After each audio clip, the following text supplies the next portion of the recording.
Puss in Boots. There was once a miller who was very poor, and when he died, all that remained for his 3 sons were his mill, his donkey, and his cat. The eldest son took the mill, the second, the donkey, and the youngest had nothing but the cat. "My brothers have done well," said the youngest son to himself. "If they get together, they can make a living with the mill and the donkey. But what is to become of me?" "Don't be sad, master," said the cat. "Just give me a sack and have a pair of boots made for me, and you will soon see that you have a better bargain than either of your brothers." The miller's son was very surprised to hear the cat talk. A cat that can talk may be clever enough to do as he promises, he thought. So, with the little money he had, he bought a pair of beautiful leather boots, and the cat put them on.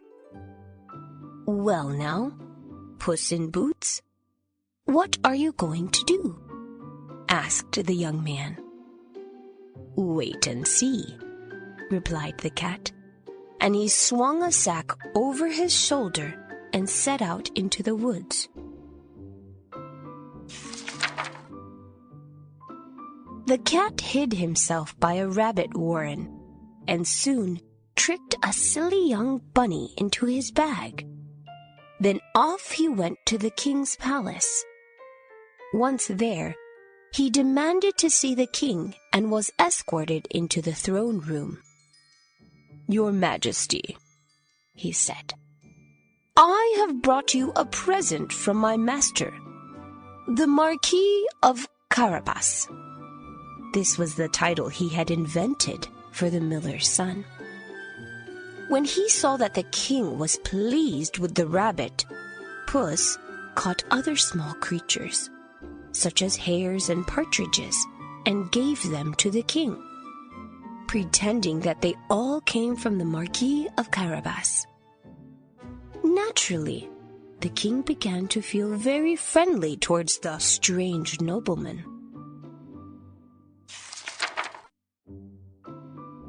Now one fine day the cat heard that the king and his daughter, the most beautiful princess in the world, were going to take a drive by the riverside. So Puss went to his master and said, "You are in luck today. Just bathe here in the river and leave the rest to me."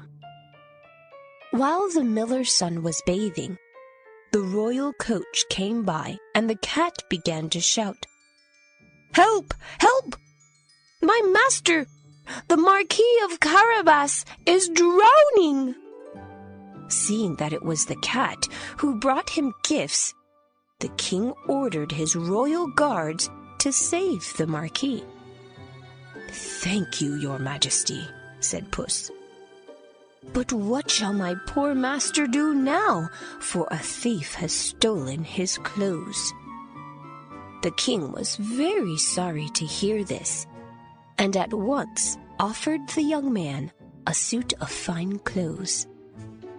And when the miller's son was dressed in these rich clothes, he looked every inch a marquis, and the princess immediately fell in love with him.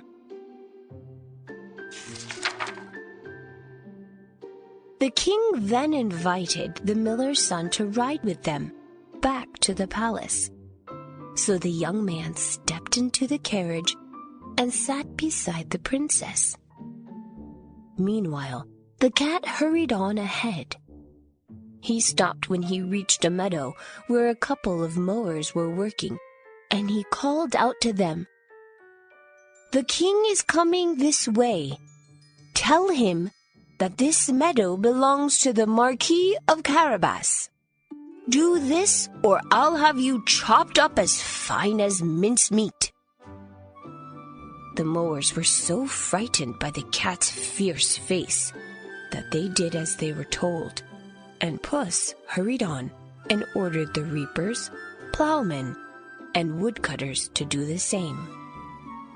The king was amazed by the great lands owned by the Marquis of Carabas.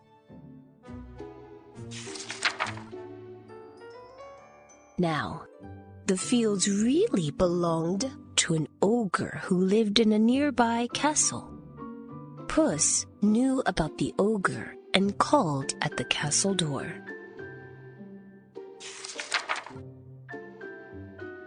"Sir," said the cat, "I have been told that you are able to turn yourself into an elephant or a lion."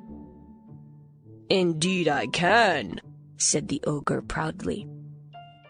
And the next moment, he transformed himself into a great lion and let out a terrible roar which shook the castle walls. The cat was so frightened that he scrambled up onto the top of a high cupboard. After a while, the ogre changed himself back into his own form, and Puss jumped down again. "Well," said the cunning cat, "that was very fine. But I have also heard it said that you can take on the shape of a tiny creature, such as a mouse. I am sure that is quite impossible." "Impossible?" growled the ogre. "Why, nothing is impossible for me." And in the blink of an eye, there was a field mouse scampering around the floor. With one leap, the cat caught the mouse and gobbled him up. And that was the end of the ogre.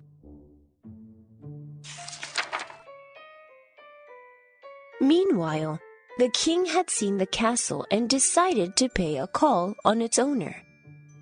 The coach rolled up to the castle door, and waiting there was Puss in Boots.